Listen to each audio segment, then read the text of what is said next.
quarter.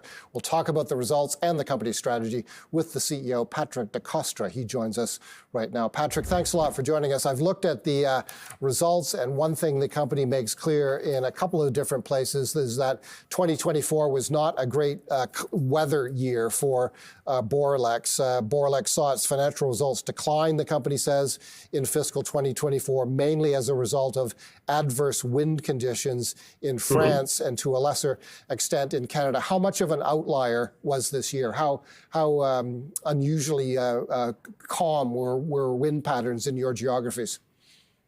Yeah, thank you, Paul, for having me. The first point is, it's normal when you are in natural resource and renewable energy to have inter-annual variability. So it's completely inside the forecast that we can do when we do project. But indeed, we are 12% below the anticipated production globally, and this is 2% lower than last year for the whole year, and 8% lower than the anticipated production for the whole year. So this is significant, but this is normal in our business. So the important point in this situation is to be flexible on the cost, on the financing, and have a strong balance sheet, because there's a period like this, and there's a period like 2-3 years ago when the wind was better.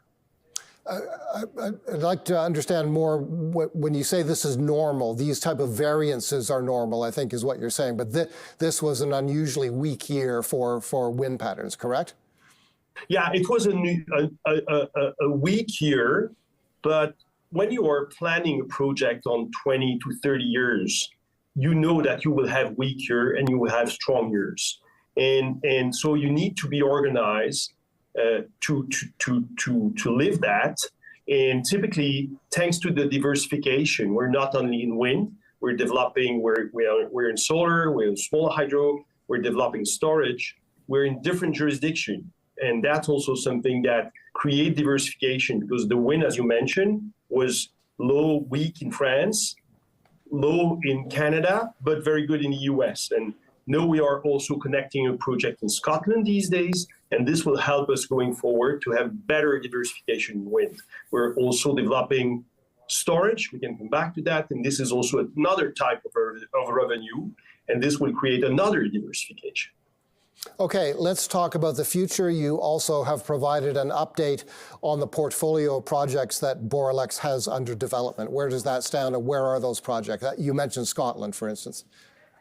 Yeah, that's very presently we are finalizing the commissioning of our first project in the UK, which is in very north of Scotland, very windy area, 106 megawatt. This is we were this morning at roughly 70% of generation, because in the commissioning we are limited to 70% for some days, and then we're allowed to go to 100%. So that's going well. That's one diversification. We have other projects in the UK will be ready to bid in the next round of RFP in the UK, AR7, many projects. I would not comment how many, but we have many projects underway and under development. We are also developing in Quebec. We are finalizing the construction of the Apuiat project. We have started construction of a Des Neiges. Des Neiges is a very big project. It's 400 megawatt. We're partnered with Hydro-Québec and Énergir, and we're building the project. We have 2 other phases of 400 megawatt of wind in Quebec. That's coming. We're presently building in Ontario 380 megawatt strong investment in battery storage. So again, that is long-term contract. So that's great project. And finally, in the state of New York, we have 3 projects that we bid two quarters ago, but we are confident that 2 at least of these projects would go ahead. This is solar in the state of New York. So this is where we are presently. And finally, we are continuing to bring new projects in France like we did for the last 20 years. Every year there will be some new project in France. Okay, we're almost out of time, but what does the political climate in the United States mean to the company? You congratulate your team for locking in more than $1 billion in financing on very good terms, despite the fact that share prices of companies in your industry declined after the elections in the United States, where renewable energy is not as much of a priority as perhaps it's been in the past. We need a fairly short answer here. Very short answer is the fundamental of the U.S. market has not changed.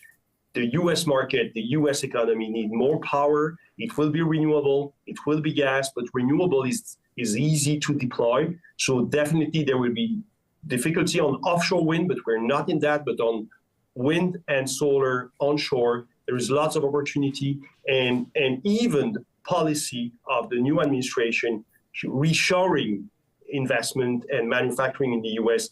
will, with data center, increase the demand in the U.S. So differentiate the noise and the signal is there is more development in renewable in the U.S. in the future.